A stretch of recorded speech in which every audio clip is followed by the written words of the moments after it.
Welcome ਸਤਿ ਸ਼੍ਰੀ ਅਕਾਲ ਜੀ। ਮੈਂ ਹਾਂ ਹਰਜੋਤ ਕੌਰ, ਤੁਹਾਡਾ ਸਾਰਿਆਂ ਦਾ ਸਵਾਗਤ ਕਰਦੀ ਹਾਂ ਜੀ ਤੁਹਾਡੇ ਆਪਣੇ ਮਨਪਸੰਦ ਇਮੀਗ੍ਰੇਸ਼ਨ ਸ਼ੋਅ ਉਡਾਰੀ ਵਿਦੇਸ਼ਾਂ ਨੂੰ। ਸੋ ਜਿੱਥੇ ਆਪਾਂ ਹਮੇਸ਼ਾ ਅਪਡੇਟਸ ਦੀ ਗੱਲ ਕਰਦੇ ਹਾਂ ਕਿ ਸਟੱਡੀ ਵੀਜ਼ਾ ਲਈ ਤੁਸੀਂ ਅਪਲਾਈ ਕਰਨਾ, ਕਿਸ ਕੰਟਰੀ ਦਾ ਕੀ ਅਪਡੇਟ ਚੱਲ ਰਿਹਾ, ਉੱਥੇ ਹੀ ਹਮੇਸ਼ਾ ਅਸੀਂ ਉਹ ਗੱਲਾਂ ਵੀ ਡਿਸਕਸ ਕਰਦੇ ਹਾਂ ਜੋ ਸਟੂਡੈਂਟਸ ਲਈ ਬਹੁਤ ਹੀ ਜ਼ਿਆਦਾ ਜ਼ਰੂਰੀ ਨੇ। ਅੱਜ ਵੀ ਕੁਝ ਅਜਿਹੀ ਜਾਣਕਾਰੀ ਤੁਹਾਡੇ ਨਾਲ ਸਾਂਝੀ ਕਰਨੀ ਹੈ, ਇਸ ਲਈ ਪੂਰਾ ਸ਼ੋਅ ਸ਼ੁਰੂ ਤੋਂ ਲੈ ਕੇ ਅਖੀਰ ਤੱਕ ਤੁਸੀਂ ਧਿਆਨ ਨਾਲ ਵੇਖਣਾ ਤੇ ਸੁਣਨਾ। ਤੇ ਅੱਜ ਦੀ ਡਿਸਕਸ਼ਨ ਦੇ ਲਈ ਸਾਡੇ ਨਾਲ ਸ਼ੋਅ ਵਿੱਚ ਮੌਜੂਦ ਨੇ ਜੀ ESS ਗਲੋਬਲ ਇਮੀਗ੍ਰੇਸ਼ਨ ਤੋਂ visa expert mister Rohit Sethi ਜੀ। ਬਹੁਤ ਬਹੁਤ ਸਵਾਗਤ ਹੈ ਸਰ। ਸਤਿ ਸ਼੍ਰੀ ਅਕਾਲ। ਥੈਂਕ ਯੂ ਵੈਰੀ ਮਚ ਜੀ। ਸਾਡੇ ਨਾਲ ਜੁੜੇ ਸਾਰੇ ਦਰਸ਼ਕਾਂ ਨੂੰ ਮੇਰੇ ਵੱਲੋਂ ਤੇ ESS ਦੀ ਪੂਰੀ ਟੀਮ ਵੱਲੋਂ ਪਿਆਰ ਭਰਿਆ ਸਤਿ ਸ਼੍ਰੀ ਅਕਾਲ ਜੀ।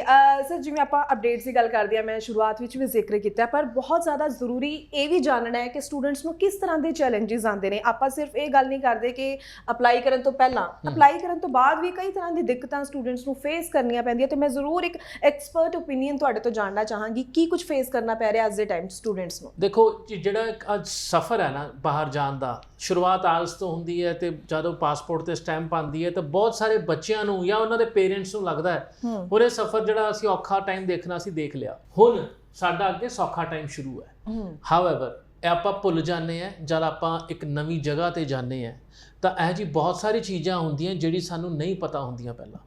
ਇਹ ਰੀਸੈਂਟਲੀ ਇੱਕ ਸਕੈਮ ਨਿਕਲ ਕੇ ਆਇਆ ਜਿਹੜਾ ਕਿ ਉੱਥੇ ਅਕੋਮੋਡੇਸ਼ਨ ਦਾ ਹੁੰਦਾ ਪਿਆ। ਓਕੇ, UK ਦੇ ਵਿੱਚ ਲਾ ਲਓ, ਕੈਨੇਡਾ ਦੇ ਵਿੱਚ ਲਾ ਲਓ, ਜਾਂ ਤੁਸੀਂ ਆਇਰਲੈਂਡ ਵਰਗੇ ਮੁਲਕ 'ਚ ਵੀ ਜਾਂਦੇ ਪਏ ਹੋ ਤਾਂ ਉੱਥੇ ਲੋਕਾਂ ਦੀ ਅਕੋਮੋਡੇਸ਼ਨ ਦੇ ਨਾਮ ਤੇ ਪੈਸਿਆਂ ਦੀ ਚੀਟਿੰਗ ਹੁੰਦੀ ਪਈ ਹੈ। ਅਕੋਮੋਡੇਸ਼ਨ ਦਿਲਵਾਨ ਦੇ ਨਾਮ ਤੇ ਪੈਸਿਆਂ ਦਾ ਫਰਾਡ ਕੀਤਾ ਜਾ ਰਿਹਾ ਹੈਗਾ। ਜਿਹੜੇ ਉੱਥੇ ਲੋਕਲ ਵਸਨੀਕ ਹੋਣਗੇ ਜਾਂ ਕੋਈ ਆਲਰੇਡੀ ਹੋਰ ਨੈਸ਼ਨੈਲਿਟੀ ਦਾ ਬੰਦਾ ਹੋਏਗਾ ਹਰੇਕ ਪਾਸਿਓਂ, ਕਿਉਂਕਿ ਇਹ ਪਿਛਲੇ 2 ਸਾਲਾਂ ਦੇ ਵਿੱਚ ਜਦ ਕੋਵਿਡ ਸੀਗਾ ਬਹੁਤ ਸਾਰੇ ਹੋਟਲ ਹੌਸਟਲਸ ਸਭ ਖਾਲੀ ਹੋ ਗਏ ਤੇ ਅੱਜ ਇੱਕ ਪਲੇਟਫਾਰਮ ਨਹੀਂ ਬਹੁਤ ਸਾਰੇ ਡਿਫਰੈਂਟ ਪਲੇਟਫਾਰਮ ਅਵੇਲੇਬਲ ਨੇ ਕਿਸੇ ਵੀ ਵੈਂਡਰ ਕੋਲੇ ਜੋ ਆਪਣੀ ਪ੍ਰਾਪਰਟੀਜ਼ Airbnb ਵਰਗੇ ਐਪਲੀਕੇਸ਼ਨ ਨੂੰ ਦੇ ਕੇ ਆਪਣਾ ਕੰਮ ਚਲਾਉਂਦਾ ਹੈਗਾ।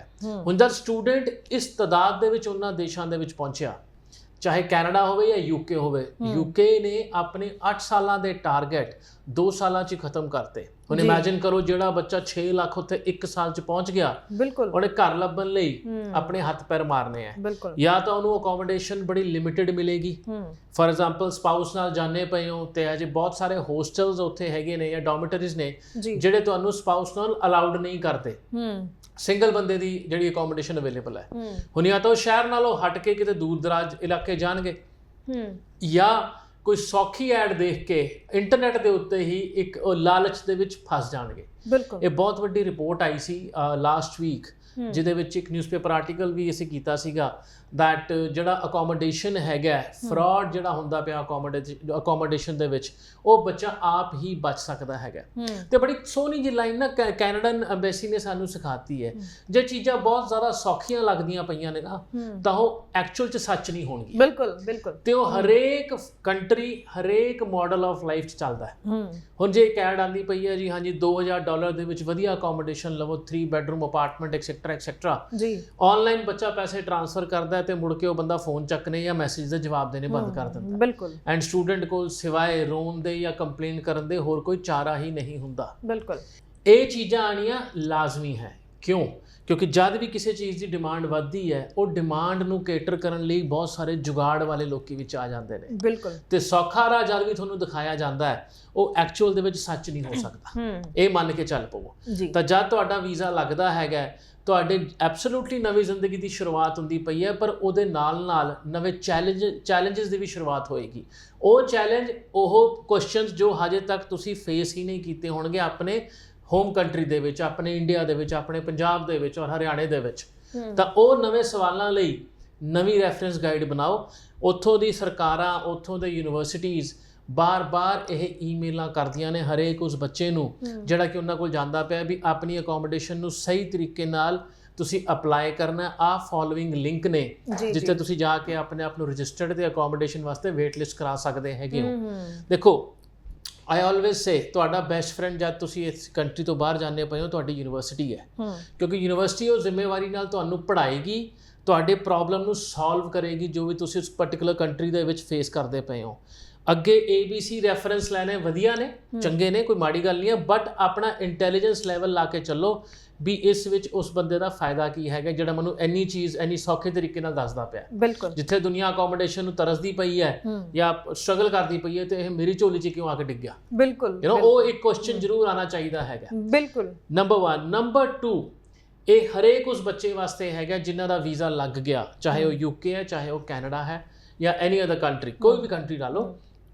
UK ਦੇ ਵਿੱਚ ਇਹ ਆਮ ਇਸ ਇਨਟੇਕ ਦੇ ਵਿੱਚ ਇਹ ਚੀਜ਼ ਨਿਕਲ ਕੇ ਆਈ ਹੈ, ਤੁਹਾਡਾ ਵੀਜ਼ਾ ਲੱਗਿਆ ਹੋਇਆ, ਤੁਸੀਂ ਟਰੈਵਲ ਵੀ ਕਰ ਗਏ ਹੋ, ਜਿਹੜਾ ਈਮੇਲ ਆਈਡੀ ਤੁਹਾਡੀ ਵੀਜ਼ਾ ਫਾਰਮ ਦੇ ਵਿੱਚ ਗਿਆ ਹੈ, ਹਾਈ ਕਮਿਸ਼ਨ ਉਹਨਾਂ ਤੇ ਮੇਲ ਕਰਦੀ ਪਈ ਹੈ that we are trying to get in touch with you, ਆਪਣਾ ਨੰਬਰ ਪ੍ਰੋਵਾਈਡ ਕਰੋ, we want to ask some questions regarding your application.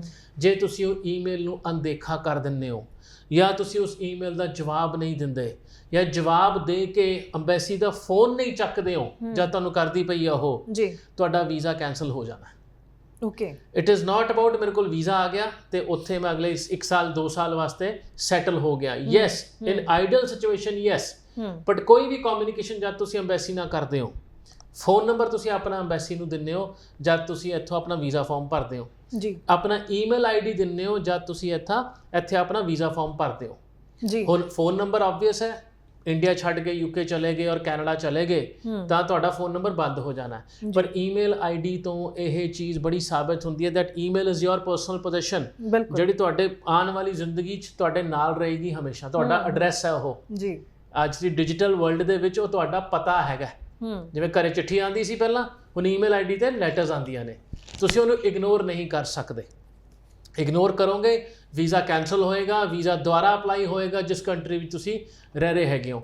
ਤਾਂ ਇਟਸ ਅਬਾਊਟ ਆਪਣੇ ਆਪ ਨੂੰ ਜਿੰਨਾ ਜਾਗਰੂਕ ਕਰਕੇ ਜਾਓਗੇ ਨਾ ਅਗਲੇ ਪ੍ਰੋਸੈਸ ਲਈ, ਤੇ ਆਪਣੇ ਆਪ ਨੂੰ ਜਿੰਨਾ ਵਿਜੀਲੈਂਟ ਰੱਖੋਗੇ ਚੀਜ਼ਾਂ ਨੂੰ ਲੈ ਕੇ, ਉਹਨਾਂ ਤੁਹਾਡਾ ਪਹਿਲੇ 6 ਮਹੀਨੇ ਦਾ ਸੈਟਲਮੈਂਟ ਪੀਰੀਅਡ ਉਸ ਪਾਰਟਿਕੂਲਰ ਕੰਟਰੀ ਦੇ ਵਿੱਚ ਵਧੀਆ ਰਹੇਗਾ। ਨਹੀਂ ਤਾਂ ਤੁਹਾਡਾ ਪੈਸਿਆਂ ਦਾ ਨੁਕਸਾਨ, ਕਮਿਊਨੀਕੇਸ਼ਨ ਦਾ ਲਾਸ, ਹੋਰ ਕਈ ਚੀਜ਼ਾਂ ਇਸ ਪ੍ਰੋਬਲਮ ਦੇ ਨਾਲ ਆਣਗੀਆਂ। ਜੀ ਜੀ, ਬਿਲਕੁਲ ਸਹੀ ਕਿਹਾ ਤੁਸੀਂ। ਸੋ ਇਹ ਉਹ ਸਾਰੀਆਂ ਗੱਲਾਂ ਨੇ ਜੋ ਸਟੂਡੈਂਟਸ ਨੂੰ ਫੇਸ ਕਰਨੀਆਂ ਪੈਂਦੀਆਂ ਪ੍ਰੈਕਟੀਕਲੀ, ਲੇਕਿਨ ਇਸ ਦੇ ਉੱਪਰ ਸ਼ਾਇਦ ਡਿਸਕਸ਼ਨਸ ਘੱਟ ਹੁੰਦੀਆਂ ਨੇ। ਦੈਟਸ ਵਾਈ ਅਸੀਂ ਸ਼ੋਅ ਦੇ ਵਿੱਚ ਅੱਜ ਇਹ ਗੱਲਾਂ ਵੀ ਡਿਸਕਸ ਕਰ ਰਹੇ ਹਾਂ ਤਾਂ ਕਿ ਸਟੂਡੈਂਟਸ ਨੂੰ ਅਸੀਂ ਆਪਣੇ ਸ਼ੋਅ ਦੇ ਜ਼ਰੀਏ ਅਵੇਅਰ ਕਰ ਸਕੀਏ ਕਿ ਕਿਵੇਂ ਤੁਸੀਂ ਸਿਰਫ ਇੱਕ ਸਟੱਡੀ ਵੀਜ਼ਾ ਹਾਸਲ ਕਰ ਲੈਣਾ ਇਹੀ ਮਕਸਦ ਨਹੀਂ ਹੁੰਦਾ। ਸੋ ਆਲੇ ਦੁਆਲੇ ਨੂੰ ਜੋ ਚੀਜ਼ਾਂ ਚੱਲ ਰਹੀਆਂ, ਜੋ ਵਾਪਰ ਰਿਹਾ, ਉਹਨਾਂ ਦਾ ਵੀ ਤੁਸੀਂ ਖਿਆਲ ਰੱਖਣਾ ਹੈ। ਇਸ ਸ਼ੋਅ ਦੇ ਜ਼ਰੀਏ ਅਸੀਂ ਤਾਂ ਹੀ ਤੁਹਾਨੂੰ ਇਹ ਸੁਝਾਅ ਵੀ ਦੇ ਰਹੇ ਹਾਂ। ਬਾਕੀ ਤੁਹਾਡਾ ਹੋਰ ਵੀ ਕੋਈ ਸਵਾਲ ਹੋਵੇ, ਲਗਾਤਾਰ ਨੰਬਰ ਡਿਸਪਲੇ ਹੋ ਰਿਹਾ ਜੀ, ਇਸ ਨੰਬਰ ਤੇ ਕਾਲ ਕਰਕੇ ਤੁਸੀਂ ਜੋ ਹੈ ESS ਗਲੋਬਲ ਇਮੀਗ੍ਰੇਸ਼ਨ ਦੀ ਟੀਮ ਦੇ ਨਾਲ ਰਾਬਤਾ ਕਾਇਮ ਕਰ ਸਕਦੇ ਹੋ।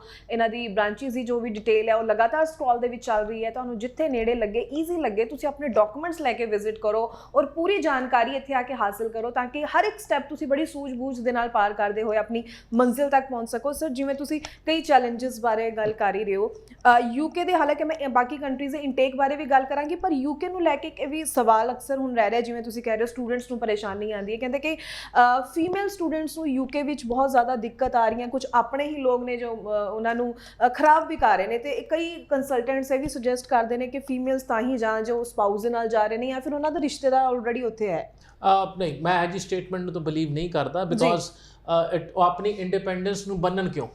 ਇੱਕ ਆਪਣੀ ਇੱਛਾ ਹੈ ਬਾਹਰ ਜਾਣ ਦੀ, ਤੇ ਓਨਲੀ ਥਿੰਗ ਜਿਹਦੇ ਵਾਸਤੇ ਵਿਜੀਲੈਂਟ ਹੋਣਾ ਹੈ, ਤੁਸੀਂ ਕਿਸ ਬੰਦਿਆਂ ਤੇ ਵਿਸ਼ਵਾਸ ਕਰਦੇ ਪਏ ਹੋ, ਤੇ ਤੁਹਾਨੂੰ ਉਸ ਬੰਦਿਆਂ ਤੇ ਵਿਸ਼ਵਾਸ ਜੇ ਬੜਾ ਸੌਖਾ ਹੁੰਦਾ ਪਿਆ, ਅਗੇਨ ਉਹ ਸੱਚ ਨਹੀਂ ਹੋਏਗਾ। ਬਸ ਇੱਕ ਬੇਸਿਕ ਫਾਰਮੂਲਾ ਬਣਾਓ। ਸਿਰਫ ਫੀਮੇਲ ਦੀ ਗੱਲ ਨਹੀਂ ਹੈਗੀ ਹੈ, ਮੇਲ ਦੀ ਗੱਲ ਨਹੀਂ ਹੈ। ਇਟ ਇਜ਼ ਅਬਾਊਟ, ਮੈਂ ਨਵੀਂ ਜਗ੍ਹਾ ਵੀ ਜਾਣਾ ਨਾ, ਮੈਨੂੰ ਯਾਦ ਆ ਜਦ ਛੋਟੇ ਹੁੰਦੇ ਸੀ ਇੱਥੋਂ ਜਾਂਦੇ ਸੀਗੇ ਆਪਣੇ ਚੰਡੀਗੜ੍ਹ ਤੋਂ ਦਿੱਲੀ ਗਏ ਜਾਂ ਕਿਤੇ ਗਏ, ਸਾਨੂੰ ਮੰਮੀਆਂ ਕਹਿੰਦੀਆਂ ਸੀ ਪਹੁੰਚ ਕੇ ਫੋਨ ਕਰ ਦੇਣਾ ਵੀ ਠੀਕ ਠਾਕ ਪਹੁੰਚ ਗਏ ਹੋ, ਤੇ ਉਹਦਾ ਕਿਸ ਰਸਤੇ 'ਚ ਕਿਸ ਦਾ ਬਿਸਕੁਟ ਨਹੀਂ ਖਾਣਾ ਜਾਂ ਕਿਸੇ ਉਹ ਨਹੀਂ ਪੀਣਾ। ਇਹ ਇੰਡੀਆ ਦੀ ਗੱਲ ਹੋ ਰਹੀ ਹੈ। ਤਾਂ ਚੰਗੇ ਮਾੜੇ ਲੋਕ ਹਰ ਪਾਸੇ ਹੀ ਹੋਣਗੇ। ਇਹ ਆਪਣੀ ਅੰਡਰਸਟੈਂਡਿੰਗ ਹੈਗੀ ਹੈ, ਤੁਸੀਂ ਉਸ ਸਿਚੁਏਸ਼ਨ ਨੂੰ ਕਿਵੇਂ ਗੇਜ ਕਰਨਾ ਚਾਹੁੰਦੇ ਹੋ। ਜੀ ਜੀ, ਓਨਲੀ ਥਿੰਗ ਇਜ਼ ਤੁਸੀਂ ਅੱਜ ਦਾ ਨਾ, ਮੈਂ ਇੱਕ ਸਟੇਟਮੈਂਟ ਪੜ੍ਹੀ ਸੀ, ਬਹੁਤ ਹੀ ਪਾਵਰਫੁਲ ਸਟੇਟਮੈਂਟ ਸੀ। ਅੱਜ ਦੀ ਜਨਰੇਸ਼ਨ ਜਿਸ ਦੌਰ 'ਚ ਆਪਾਂ ਬੈਠੇ ਹਾਂ, ਆਪਾਂ ਸਭ ਤੋਂ ਕੰਫਰਟੇਬਲ ਜਨਰੇਸ਼ਨ ਹੈ ਜੀ। ਬਿਲਕੁਲ, ਸਾਡੇ ਕੋਲ ਸਾਰੇ ਰਿਸੋਰਸਿਸ ਹੈਗੇ ਹੈ ਜੋ ਪਿਛਲੀ ਜਨਰੇਸ਼ਨਾਂ ਕੋਲ ਨਹੀਂ ਸੀਗੇ।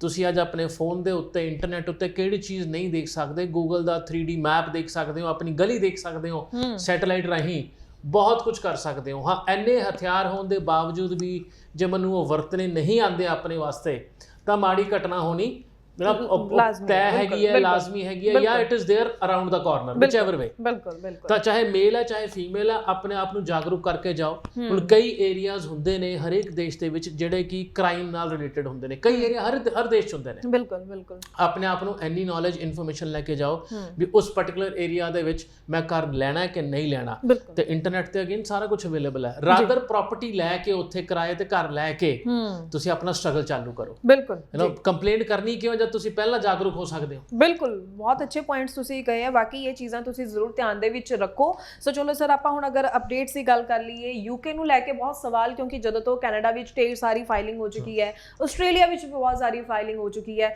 ਯੂਕੇ ਨੂੰ ਲੈ ਕੇ ਹੁਣ ਸਵਾਲ ਬਣਨੇ ਸ਼ੁਰੂ ਹੋ ਚੁੱਕੇ ਨੇ ਸਟੂਡੈਂਟਸ। ਪਹਿਲਾਂ ਤਾਂ ਇਹ ਦੱਸ ਦਿਓ ਕਿ ਕਿਹੜੇ ਇਨਟੇਕ ਲਈ ਹੁਣ ਸਟੂਡੈਂਟ ਅਪਲਾਈ ਕਰਨ, ਔਰ ਕਿਹੜੇ ਸਟੂਡੈਂਟ ਹੁਣ ਯੂਕੇ ਲਈ ਅਪਲਾਈ ਕਰ ਸਕਦੇ ਨੇ। ਦੇਖੋ, ਯੂਕੇ ਇਨਟੇਕ ਜਿਵੇਂ ਪਹਿਲਾਂ ਕੈਨੇਡਾ ਪਪੂਲਰ ਸੀ ਨਾ, ਅੱਜ ਦੀ ਡੇਟ 'ਚ ਯੂਕੇ ਉਹ ਸਪੀਡ ਫੜੀ ਹੋਈ ਹੈ, ਕਿਉਂਕਿ ਕੈਨੇਡਾ ਸਲੋ ਹੈ, ਰਿਜ਼ਲਟ ਉਹਦੇ ਪੋਜ਼ਿਟਿਵ ਨਹੀਂ ਆਉਂਦੇ ਪਏ, ਤਾਂ ਸਾਰਾ ਸਟੂਡੈਂਟ ਜਿਹੜਾ ਹੈ ਯੂਕੇ ਜਾਂ ਆਸਟ੍ਰੇਲੀਆ ਵਾਸਤੇ ਮੁੜਨਾ ਸ਼ੁਰੂ ਹੋ ਗਿਆ। ਵੈਲ ਆਸਟ੍ਰੇਲੀਆ ਦੇ ਆਪਣੇ ਜੀਟੀ ਪ੍ਰੋਸੈਸ ਬੜੇ ਸਖਤ ਹੈ, ਜਿਹਦੇ ਕਰਕੇ ਫਰਦਰ ਫਿਲਟਰ ਡਾਊਨ ਹੋ ਜਾਂਦਾ ਹੈ। ਵੈਰਐਜ਼ ਯੂਕੇ ਦੇ ਵਿੱਚ ਅੱਜ ਇੰਨਾ ਕੁ ਰਸ਼ ਹੋ ਗਿਆ, ਜਨਵਰੀ ਇਨਟੇਕ ਉਹਨਾਂ ਦਾ ਸੈਪਟੈਂਬਰ 3 ਨੂੰ ਬੰਦ ਹੋ ਗਿਆ। Okay, January intake is almost closed. ਥੋੜੀ ਬਹੁਤ ਯੂਨੀਵਰਸਿਟੀਆਂ ਜਿਹੜੀਆਂ ਰਹਿ ਗਈਆਂ ਨੇ that are higher fee structure ਦੇ ਨਾਲ। ਫੋਰ ਐਗਜ਼ਾਮਪਲ, ਜਿੱਥੇ ਤੁਸੀਂ 16,000 ਪਾਉਂਡ ਦੀ ਆਪਣੀ ਫੀਸ ਸੋਚੀ ਹੋਈ ਸੀਗੀ, ਉਹ ਕਿਤੇ ਨਾ ਕਿਤੇ ਜੰਪ ਹੋ ਕੇ 22-23,000 ਪਾਉਂਡ ਤੇ ਪਹੁੰਚ ਜੂਗੀ, ਕਿਉਂਕਿ ਇਹ ਉਹ ਯੂਨੀਵਰਸਿਟੀਜ਼ ਨੇ ਜਿਹੜਾ ਆਪਣਾ ਸਟੈਂਡਰਡ ਰਿਕੁਆਇਰਮੈਂਟ ਲੈ ਕੇ ਚੱਲਦੀਆਂ ਨੇ। ਪਪੂਲਰ ਯੂਨੀਵਰਸਿਟੀਜ਼ ਜਿਹੜੀਆਂ ਜਿੱਥੇ ਬੱਚਾ ਜਾਂਦਾ ਹੈ ਵੱਡੇ ਵੱਡੇ ਸ਼ਹਿਰਾਂ ਦੇ ਵਿੱਚ, London, Birmingham, leads, Leicester, Manchester, ਉਹ ਵਿਚਐਵਰ ਸਿਟੀ, ਉਹਦੇ ਵਿੱਚ ਯੂਨੀਵਰਸਿਟੀਜ਼ ਜਿਹੜੀਆਂ ਮਾਡਰਨ ਯੂਨੀਵਰਸਿਟੀਜ਼ ਹੈ, almost done with the admission. Interview ਉਹਨਾਂ ਦਾ ਬੜਾ ਸਟ੍ਰਿੰਜੈਂਟ ਪ੍ਰੋਸੈਸ ਹੈਗਾ, ਉਹਦੇ ਲਈ ਤਿਆਰੀ ਕਰਨੀ ਹੈ, ਉਹ ਤੇ ਡਾਕੂਮੈਂਟੇਸ਼ਨ ਪੂਰਾ ਰੱਖੋਗੇ ਤੇ ਜਨਵਰੀ ਇਨਟੇਕ ਦਾ ਵੀਜ਼ਾ ਟਾਈਮ ਸਿਰ ਲੈ ਸਕਦੇ ਹੋ। ਕਿਉਂਕਿ ਕਈ ਬੱਚੇ ਹਜੇ ਇਹ ਸੋਚ ਕੇ ਬੈਠੇ ਕਿ ਜਨਵਰੀ ਬੜੀ ਦੂਰ ਹੈ ਜੀ, 3-3 ਮਹੀਨੇ ਪਏ ਨੇ, ਅਸੀਂ ਫੀਸਾਂ ਬਾਅਦ ਚ ਭਰਾਵਾਂਗੇ। ਤੁਸੀਂ ਜਿੰਨਾ ਆਪਣਾ ਪ੍ਰੋਸੈਸ ਨੂੰ ਪਹਿਲਾਂ ਫੜੋਗੇ ਨਾ, ਉਹਨਾਂ ਤੁਹਾਡਾ ਜਿਹੜਾ ਹੈ ਸਕਸੈਸਫੁਲ ਹੋਣਾ ਤੈਅ ਹੈ ਟਾਈਮ ਸਿਰ। ਕਿਉਂਕਿ ਦਸੰਬਰ 'ਚ ਇਹ ਚੀਜ਼ ਨਹੀਂ ਭੁੱਲਣੀ, ਕ੍ਰਿਸਮਸ ਹੌਲੀਡੇਜ਼ ਆਉਣੀ ਹੈ। ਬਿਲਕੁਲ, ਜੋ ਕਾਗਜ਼ ਜਿੱਧਰ ਰਹਿ ਗਿਆ ਉਧਰ ਸਟਰਕ ਹੋ ਗਿਆ। ਫਿਰ ਐਕਸਟੈਂਸ਼ਨ ਜਿਹੜੀ ਹੈ ਯੂਕੇ ਦੇ ਵਿੱਚ ਅਲੱਗ ਤਰੀਕੇ ਨਾਲ ਮਿਲਦੀ ਹੈ, ਹਫਤੇ ਦੀ ਐਕਸਟੈਂਸ਼ਨ ਹੋਏਗੀ, ਫਿਰ ਕੈਸ਼ ਕੈਂਸਲ ਹੋ ਜਾਏਗਾ, ਫਿਰ ਦੁਬਾਰਾ ਨਵੇਂ ਸਿਰ ਤੋਂ ਕੈਸ਼ ਲੈਣਾ ਪੜੇਗਾ ਨਵੇਂ ਇਨਟੇਕ ਦਾ। ਯੂਕੇ ਜਿਹੜਾ ਹੈ ਉਹ ਕੈਨੇਡਾ ਵਾਂਗੂ ਡੈਫਰਮੈਂਟ ਦੇ ਵਿੱਚ ਨਹੀਂ ਜਾਂਦਾ, ਉਹ ਕੈਸ਼ ਕੈਂਸਲ ਕਰਦਾ, ਨਵਾਂ ਕੈਸ਼ ਯੂਨੀਵਰਸਿਟੀ ਤੋਂ ਲੈ ਕੇ ਦੁਬਾਰਾ ਅੰਬੈਸੀ ਫੀਸਾਂ ਭਰੋਗੇ, ਫਿਰ ਤੁਹਾਡੀ ਫਾਈਲ ਐਂਟਰਟੇਨ ਹੋਣੀ ਹੈ। ਤਾਂ ਯੂਕੇ ਦੇ ਵਿੱਚ ਜਿੰਨੀ ਛੇਤੀ ਹੋ ਸਕਦਾ ਹੈ ਆਪਣੇ ਵੀਜ਼ੇ ਨੂੰ ਆਪਣੇ ਹੱਥ 'ਚ ਲੈ ਕੇ ਆਪਣਾ ਟਰੈਵਲ ਪਲਾਨ ਕਰੋ। ਜੀ, ਤੁਸੀਂ ਸਰ ਕੈਸ਼ ਲੈਟਰ ਦੀ ਗੱਲ ਕੀਤੀ ਹੈ, ਤਾਂ ਉਸ ਬਾਰੇ ਵੀ ਜ਼ਰੂਰ ਜਾਣਨਾ ਚਾਹੂੰਗੀ। ਪਿੱਛੇ ਬਹੁਤ ਇਹ ਚੱਲ ਰਿਹਾ ਸੀ ਕਿ ਜਲਦੀ ਨਹੀਂ ਆ ਰਹੇ ਸੀ, ਤੇ ਹੁਣ ਕੀ ਸਥਿਤੀ ਚੱਲ ਰਹੀ ਹੈ? ਦੇਖੋ, ਅਗੇਨ ਜੇ ਆਪਾਂ ਇੱਕ ਪਪੂਲਰ ਯੂਨੀਵਰਸਿਟੀ ਜਾਵਾਂਗੇ, ਮੈਂ ਛੋਟਾ ਜਿਹਾ ਇੱਥੇ ਨਾਮ ਲੈਣਾ, ਬਰਮਿੰਗਮ ਸਿਟੀ ਯੂਨੀਵਰਸਿਟੀ, ਕਿਉਂਕਿ ਉਹਦੇ ਨਾਮ 'ਚ ਬਰਮਿੰਗਮ ਹੈ, ਉਹ ਪੰਜਾਬੀਆਂ ਲਈ ਉਹ ਡ੍ਰੀਮ ਜਗ੍ਹਾ ਬਣ ਜਾਂਦੀ ਹੈ ਆਟੋਮੈਟਿਕਲੀ। ਰਿਸ਼ਤੇਦਾਰ ਹੋ ਗਏ, ਜਾਂ ਦੋਸਤ ਮਿੱਤਰ ਹੋ ਗਏ। ਹੁਣ ਉੱਥੇ ਜੇ ਕੈਪੈਸਿਟੀ ਹੈਗੀ 1000 ਬੱਚਿਆਂ ਦੀ, ਆਫਰ ਹੈਗਾ 6000, ਫੀਸਾਂ ਲੈ ਲਈਆਂ 3000। ਉਹਨਾਂ ਨੇ ਉਸ ਟਾਈਮ ਦੇ ਉੱਤੇ ਕੈਸ਼ ਲਈ ਬੜੇ ਫਿਲਟਰ ਡਾਊਨ ਕਰਨੇ ਸ਼ੁਰੂ ਕਰ ਦੇਣੇ। ਕਾਫੀ ਬੱਚਿਆਂ ਨੂੰ ਇੰਟਰਵਿਊ ਚੜਾ ਦੇਣਾ, ਮੈਂ ਐਗਜ਼ਾਮਪਲ ਦੇ ਰਿਹਾ। ਕਾਫੀ ਬੱਚਿਆਂ ਨੇ ਫੰਡਾਂ ਦੇ ਸਵਾਲ ਕਰਦੇ ਨੇ, ਜਾਂ ਕਾਫੀ ਬੱਚਿਆਂ ਨੂੰ ਮਨਾ ਕਰ ਦੇਣਾ, ਸਾਡੀ ਸੀਟਾਂ ਭਰ ਗਈਆਂ, ਅਗਲੇ ਇਨਟੇਕ ਦਾ ਆਫਰ ਲੈ ਲਓ। ਤਾਂ ਜਿੰਨਾ ਤੁਸੀਂ ਡੈਡਲਾਈਨ ਦੇ ਨੇੜੇ ਜਾਓਗੇ, ਉਹਨਾਂ ਆਪਣੇ ਇਨਟੇਕ ਨੂੰ ਮਿਸ ਕਰਨ ਦੇ ਚਾਂਸਸ ਵੱਧਦੇ ਰਹਿਣਗੇ।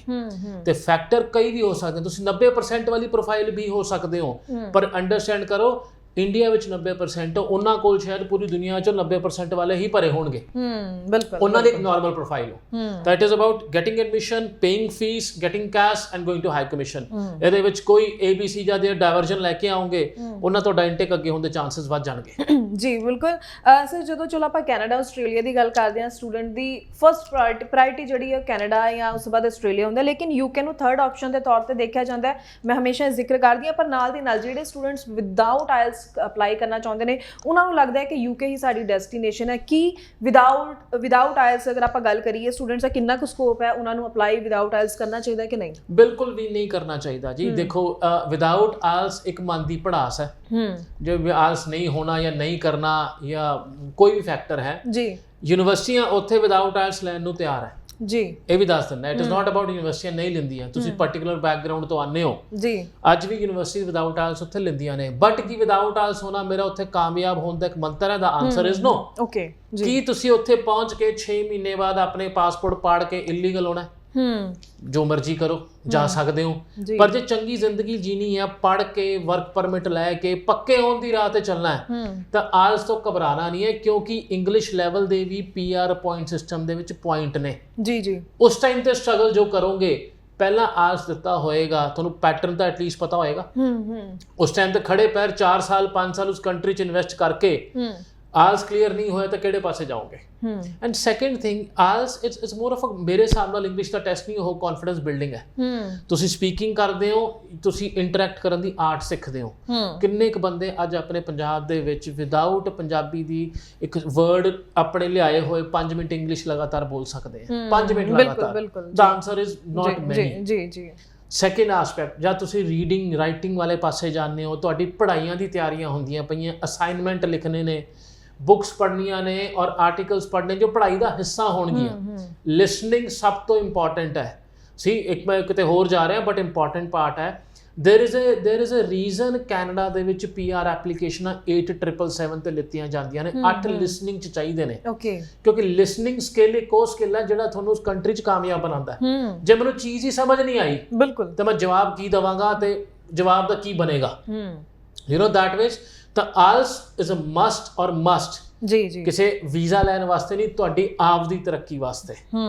ਤੇ ਉਹ 'ਚ ਬੜਾ ਨਾਰਮਲ ਬੈਂਡ ਚਾਹੀਦੇ ਆ। UK ਇਜ਼ ਅ ਕੰਟਰੀ ਜਿਹੜਾ ਅੱਜ ਡੁਲਿੰਗੋ ਨੂੰ ਵੀ 1-2 ਯੂਨੀਵਰਸਿਟੀਆਂ ਐਗਰੀ ਕਰਦੀਆਂ ਨੇ। PT ਬੜਾ ਐਕਸੈਪਟ ਹੁੰਦਾ ਹੈ। TOEFL is very much approved part of the test. ਆਲਸ ਤਾਂ ਖੈਰ ਹੈਗਾ ਹੀ ਹੈਗਾ ਜੀ। ਤਾਂ ਇਹ ਟੈਸਟ ਤੁਹਾਨੂੰ ਤਿਆਰ ਕਰਨ ਦੇ ਵਿੱਚ ਮਦਦ ਕਰਦੇ ਨੇ ਉਨ ਦੇਸ਼ਾਂ ਵਾਸਤੇ, ਤਾਂ ਕਿ ਤੁਸੀਂ ਲਾਈਫ ਸਟਾਈਲ ਨੂੰ ਅਪਣਾ ਸਕੋ ਜ਼ਿਆਦਾ ਸੌਖੇ ਤਰੀਕੇ ਨਾਲ। ਜੀ ਬਿਲਕੁਲ। ਜਿਵੇਂ ਤੁਸੀਂ ਵਿੱਚ UK ਦੀ PR ਨੂੰ ਲੈ ਕੇ ਵੀ ਗੱਲ ਕਰ ਰਹੇ ਸੀ, ਤੇ PR ਨੂੰ ਲੈ ਕੇ ਵਾਕਈ ਇੱਕ ਸਵਾਲ ਸਟੂਡੈਂਟਸ ਦੇ ਜ਼ਿਹਨ ਵਿੱਚ ਬਣਿਆ ਰਹਿੰਦਾ ਜਦੋਂ ਅਸੀਂ UK ਦੀ ਗੱਲ ਕਰਦੇ ਆ। ਕਹਿੰਦੇ ਕਈ ਕੰਸਲਟੈਂਟਸ ਨਾਲ ਵੀ ਮੇਰੀ ਜਦੋਂ ਗੱਲ ਹੁੰਦੀ ਹੈ, ਜ਼ਿਕਰ ਹੁੰਦਾ, ਤਾਂ ਮੈਂ ਪੁੱਛਦੀ ਹਾਂ ਕਿ ਕਿਉਂ ਸਟੂਡੈਂਟਸ ਦਾ ਉੱਧਰ ਰੁਝਾਨ ਘਟੋ। ਹਰ ਕੋਈ ਕਹਿੰਦਾ ਕਿ ਸ਼ਾਇਦ ਉੱਥੇ PR 'ਚ ਬਾਅਦ 'ਚ ਦਿੱਕਤ ਆਉਂਦੀ ਹੈ, ਇਸ ਕਰਕੇ ਸਟੂਡੈਂਟਸ ਕੈਨੇਡਾ ਤੋਂ ਪ੍ਰਾਇਰਟੀ ਦਿੰਦੇ ਨੇ, UK ਵੱਲ ਲਾਸਟ ਆਪਸ਼ਨ ਰਹਿੰਦੀ ਹੈ। ਦੇਖੋ ਜਿਹੜਾ PR ਵਰਡ ਹੈ ਨਾ, ਬੜਾ ਹੀ ਕੈਟੇਗੋਰੀਕਲੀ ਯੂਜ਼ ਹੁੰਦਾ ਜੀ। ਆਸਟ੍ਰੇਲੀਆ ਵਿੱਚ ਵੀ 100 'ਚੋਂ 100 ਬੱਚੇ PR ਨਹੀਂ ਲੈ ਪਾਉਂਦੇ। ਆਸਟ੍ਰੇਲੀਆ ਤਾਂ ਬੜਾ ਫੇਮਸ ਹੈ ਜੀ। ਕੈਨੇਡਾ ਵਿੱਚ ਵੀ 100 'ਚੋਂ 100 ਬੱਚੇ PR ਨਹੀਂ ਲੈ ਪਾਉਂਦੇ। ਕੈਨੇਡਾ ਬੜਾ ਫੇਮਸ ਹੈ ਜੀ। UK ਵਿੱਚ ਵੀ 100 'ਚੋਂ 100 ਨੂੰ PR ਨਹੀਂ ਮਿਲੇਗੀ। The only thing as a student ਤੁਹਾਨੂੰ ਇੰਨਾ ਅੰਡਰਸਟੈਂਡ ਹੋਣਾ ਚਾਹੀਦਾ ਕਿ ਮੇਰਾ ਅੱਗੇ ਰਾਹ ਹੈਗਾ UK ਦਾ। ਜੇ ਉਹਦਾ ਆਨਸਰ ਯੈਸ ਹੈ ਕਿ ਤੁਸੀਂ ਉਸ ਰਾਹ ਤੇ ਤੁਰ ਸਕਦੇ ਹੋ, PR ਮਿਲੇਗੀ। ਓਕੇ ਜੀ। I just give you example. Canada ਬੜਾ ਪਪੂਲਰ ਹੈ ਨਾ। ਕੈਨੇਡਾ ਦੇ ਵਿੱਚ ਬੱਚਾ ਜਾਂਦਾ ਹੈ, ਪੜ੍ਹ ਕੇ ਜਾਂ ਤਾਂ LMIA ਵਾਲੇ ਪਾਸੇ ਹੋ ਜਾਂਦਾ ਹੈ।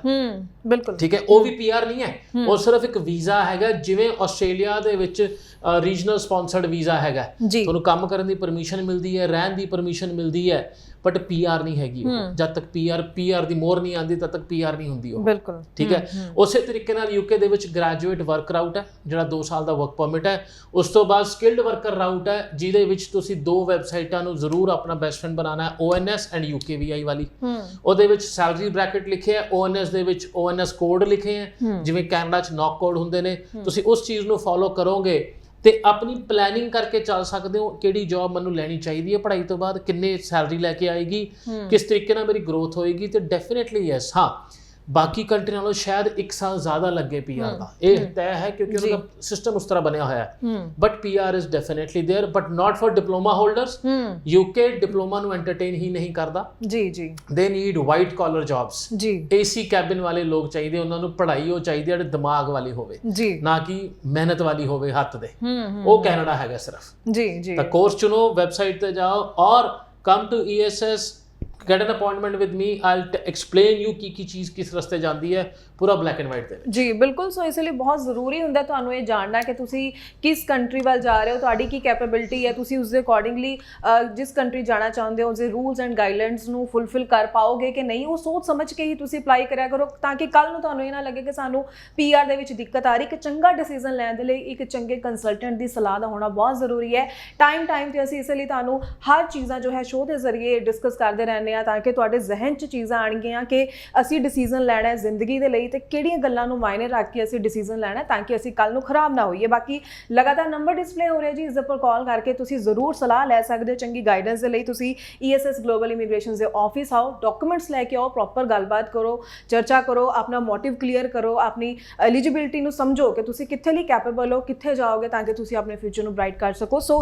ਹਰ ਕੰਟਰੀ ਵੈਲਕਮ ਕਰਦੀ ਹੈ ਕਿ ਤੁਸੀਂ ਆਓ, ਪੜ੍ਹਾਈ ਕਰੋ, ਉਸ ਤੋਂ ਬਾਅਦ PR ਲਓ, ਉੱਥੇ ਦੇ ਵਸਨੀਕ ਬਣੋ, ਪਰ ਤੁਹਾਨੂੰ ਗਾਈਡਲਾਈਨਸ ਤਾਂ ਫੁੱਲਫਿਲ ਕਰਨੀਆਂ ਹੀ ਪੈਣਗੀਆਂ। ਸੋ ਆਪਾਂ UK ਬਾਰੇ ਸਰ ਗੱਲ ਕੀਤੀ ਹੈ, ਤਾਂ ਜ਼ਰੂਰ ਹੁਣ ਥੋੜਾ ਅਪਡੇਟ ਆਪਾਂ ਕੈਨੇਡਾ ਔਰ ਆਸਟ੍ਰੇਲੀਆ ਬਾਰੇ ਵੀ ਸਟੂਡੈਂਟਸ ਨਾਲ ਸਾਂਝਾ ਕਰ ਦਈਏ, ਕਿਉਂਕਿ ਕੈਨੇਡਾ ਬਾਰੇ ਹਰ ਕੋਈ ਜਾਣਨਾ ਚਾਹ ਰਿਹਾ ਕਿ ਜੇਕਰ ਹੁਣ ਵੀ ਅਸੀਂ ਅਪਲਾਈ ਕਰਦੇ ਹਾਂ ਕਿੰਨੀ ਕੁ ਦੇਰ ਬਾਅਦ ਰਿਜ਼ਲਟ ਆਣਗੇ? ਆਸਟ੍ਰੇਲੀਆ ਬਾਰੇ ਵੀ ਜਾਣਨਾ ਚਾਹੁੰਦੇ ਨੇ ਕਿ ਕਿੰਨਾ ਕੁ ਡਿਲੇ ਹੈ ਜਾਂ ਕਿਵੇਂ ਰਿਜ਼ਲਟਸ ਆ ਰਹੇ ਨੇ? ਦੇਖੋ, ਸਭ ਤੋਂ ਪਹਿਲਾਂ ਕੈਨੇਡਾ ਦਾ ਫੇਵਰਿਟ ਕੰਟਰੀ ਜੀ, ਉਹ 12 ਹਫ਼ਤੇ ਤੋਂ ਵੱਧ ਕੇ 13 ਹਫ਼ਤੇ ਪ੍ਰੋਸੈਸਿੰਗ ਟਾਈਮ ਹੋ ਗਿਆ ਜੀ ਉਹਨਾਂ ਦਾ, ਇੱਕ ਹਫ਼ਤਾ ਵੱਧ ਗਿਆ। Okay, but we are hoping ਅਕਤੂਬਰ ਔਰ ਨਵੰਬਰ ਦੇ ਵਿੱਚ ਥੱਲੇ ਆਉਣ ਦੀ ਪੂਰੀ ਉਮੀਦ ਹੈ, ਕਿਉਂਕਿ ਉੱਥੇ ਟਰੂਡੋ ਸਾਹਿਬ ਕੋਈ ਨਾ ਕੋਈ ਪਾਲਿਸੀਜ਼ ਕਨਵਰਟ ਕਰਦੇ ਪਏ ਨੇ ਜੀ, ਤਾਂ ਕਿ ਇਹ ਸਟੂਡੈਂਟ ਨੂੰ ਵਾਪਸ ਟਰੈਕ ਤੇ ਲਿਆਇਆ ਜਾਵੇ, ਕਿਉਂਕਿ ਉਹਨਾਂ ਦਾ ਲਾਸ ਬਹੁਤ ਜ਼ਿਆਦਾ ਹੋਇਆ ਜੀ, ਉਹਨਾਂ ਦਾ ਸਾਰਾ ਮਾਰਕੀਟ ਕਿਤੇ ਹੋਰ ਕੰਟਰੀਆਂ ਦੇ ਵਿੱਚ ਡਾਇਵਰਟ ਹੋਣਾ ਸ਼ੁਰੂ ਹੋ ਗਿਆ।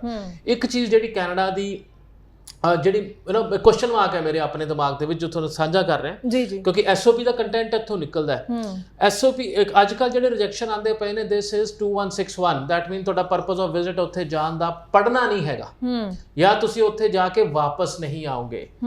ਤੇ ਇੱਕ ਸਵਾਲ ਆਉਂਦਾ ਕਿ ਕੈਨੇਡਾ ਸਰਕਾਰ ਜਿਹੜੇ ਬਾਕੀ ਪ੍ਰੋਗਰਾਮ ਚਲਾਉਂਦੀ ਪਈ ਹੈ LMIA ਵਾਲੇ, ਉਹ ਤਾਂ ਚਾਹੁੰਦੇ ਆ ਬੰਦਾ ਉੱਥੇ ਰਵੇ, ਤੇ ਫਿਰ ਉਹ ਇਸ ਬੇਸ ਤੇ ਰਿਜੈਕਟ ਕਿਵੇਂ ਕਰ ਸਕਦੇ ਆ ਵੀ ਤੁਸੀਂ ਵਾਪਸ ਨਹੀਂ ਆਓਗੇ? ਬਿਲਕੁਲ, ਇਹ ਡਿਊਅਲ ਇੰਟੈਂਟ ਦੀ ਪਾਲਿਸੀ ਇਹਨਾਂ ਦਾ ਸ਼ੁਰੂ ਤੋਂ ਰਹੀ ਹੈਗੀ ਹੈ। ਹਾਊਐਵਰ ਮੈਨੂੰ ਲੱਗਦਾ ਹੈ ਅੱਜ ਇਸ ਸਾਲ 2022 ਦੇ ਵਿੱਚ ਇਹਨੂੰ ਐਡਰੈਸ ਕਰਨ ਦਾ ਟਾਈਮ ਆਏਗਾ। ਜੀ ਜੀ, they will be streamlining the whole process. ਹੁਣ ਜੇ ਸਟ੍ਰੀਮਲਾਈਨ ਹੋ ਜਾਂਦਾ ਹੈ ਤਾਂ ਅਗਲਾ ਸਾਲ ਬੜਾ ਸੁਪਰ ਡੂਪਰ ਹਿੱਟ ਹੋਣ ਵਾਲਾ ਕੈਨੇਡਾ ਦਾ, ਜੇ ਸਟ੍ਰੀਮਲਾਈਨ ਹੋ ਜਾਂਦਾ ਹੈ। ਜੀ ਜੀ, ਜੇ ਸਟ੍ਰੀਮਲਾਈਨ ਨਹੀਂ ਹੋਇਆ, ਕੈਨੇਡਾ ਕਨਫਿਊਜ਼ਨ ਜਾਂ ਇਸੇ ਟਰੈਕ ਨਾਲ ਚੱਲੂਗਾ, ਕਿਉਂਕਿ ਅੱਜ ਉੱਥੇ ਜਨਵਰੀ ਇਨਟੇਕ ਇਜ਼ ਓਵਰ, ਮਈ ਤੇ ਸਤੰਬਰ ਦੀਆਂ ਸੀਟਾਂ ਮਿਲਣੀਆਂ ਸ਼ੁਰੂ ਹੋ ਗਈਆਂ ਨੇ ਗਵਰਨਮੈਂਟ ਕਾਲਜਸ ਦੇ ਵਿੱਚ। ਜੀ ਜੀ, ਅੱਜ ਜਿਹੜਾ ਬੱਚਾ ਇੱਥੇ 12ਵੀਂ ਕਰਦਾ ਪਿਆ, ਉਹ ਸਤੰਬਰ ਦਾ ਆਫਰ ਲੈਟਰ ਅਪਲਾਈ ਕਰਨ ਦੀ ਸੋਚ ਰਿਹਾ, ਜਾਂ ਜਿਹਨੇ ਬੈਚਲਰ ਕੀਤੀ ਹੋਈ ਹੈ ਉਹਨੂੰ ਜਨਵਰੀ ਸੀਟ ਨਹੀਂ ਮਿਲੀ, ਮਈ ਚ ਕੋਰਸ ਨਹੀਂ ਹੈਗਾ, ਬਿਲਕੁਲ, ਐਂਡ ਸਤੰਬਰ ਦੀ ਤਿਆਰੀ ਕਰਦਾ ਪਿਆ। ਤਾਂ ਟਾਈਮ ਨੂੰ ਲੈ ਕੇ ਥੋੜਾ ਜਿਹਾ ਕ੍ਰੂਸ਼ੈਲਿਟੀ ਤੁਹਾਨੂੰ ਆਪਣੇ ਆਪ ਦਿਖਾਣੀ ਪੈਣੀ ਹੈ। ਪਲੈਨਿੰਗ ਆਪਣੀ ਰੱਖਣੀ ਹੈ ਐਟਲੀਸਟ ਘੱਟੋ ਘੱਟ 2 ਲੌਜਮੈਂਟ ਦੀ, ਕਿਉਂਕਿ ਜੇ ਅੱਜ ਸਕਸੈਸ ਘੱਟ ਹੈ ਤਾਂ ਦੂਜੀ ਵਾਰ ਫਾਈਲ ਲੌਜ ਕਰਨੀ ਬਣਦੀ ਹੈਗੀ ਆ ਆਪਣੇ ਪੁਆਇੰਟਸ ਨੂੰ ਵਿਖਾ ਕੇ। ਜੀ ਜੀ, ਉਸ ਤਰੀਕੇ ਦੀ ਪਲੈਨਿੰਗ ਆਪਣੀ ਨਾਲ ਲੈ ਕੇ ਚੱਲੋ। ਜੀ ਬਿਲਕੁਲ। ਸੋ ਸਵਾਲ ਢੇਰ ਸਾਰੇ ਸਾਡੇ ਕੋਲ ਆਏ ਹੁੰਦੇ ਨੇ ਸਟੂਡੈਂਟਸ ਦੇ, ਪਰ ਸਮਾਂ ਸਾਡੇ ਕੋਲ ਹੋਰ ਜ਼ਿਆਦਾ ਨਹੀਂ ਹੈ। ਪਰ ਫਿਲਹਾਲ ਅੱਜ ਦੇ ਸ਼ੋਅ ਵਿੱਚ ਸਰ ਤੁਸੀਂ ਜਿੰਨੀ ਵੀ ਜਾਣਕਾਰੀ ਦਿੱਤੀ ਉਸ ਲਈ ਤੁਹਾਡਾ ਬਹੁਤ ਬਹੁਤ ਧੰਨਵਾਦ। Thank you ma'am. ਤੇ ਅੱਗੋਂ ਵੀ ਇਸੇ ਤਰੀਕੇ ਨਾਲ ਸ਼ੋਅ ਲੈ ਕੇ ਆਉਂਦੇ ਰਵਾਂਗੇ ਜੀ, ਤੁਹਾਡੇ ਲਈ ਢੇਰ ਸਾਰੀ ਜਾਣਕਾਰੀ ਲੈ ਕੇ ਆਉਂਦੇ ਰਵਾਂਗੇ। ਫਿਲਹਾਲ ਮੈਨੂੰ ਯਾਨੀ ਕਿ ਹਰਜੋਤ ਕੌਰ ਨੂੰ ਵੀ ਦਿਓ ਜੀ ਇਜਾਜ਼ਤ। ਧੰਨਵਾਦ।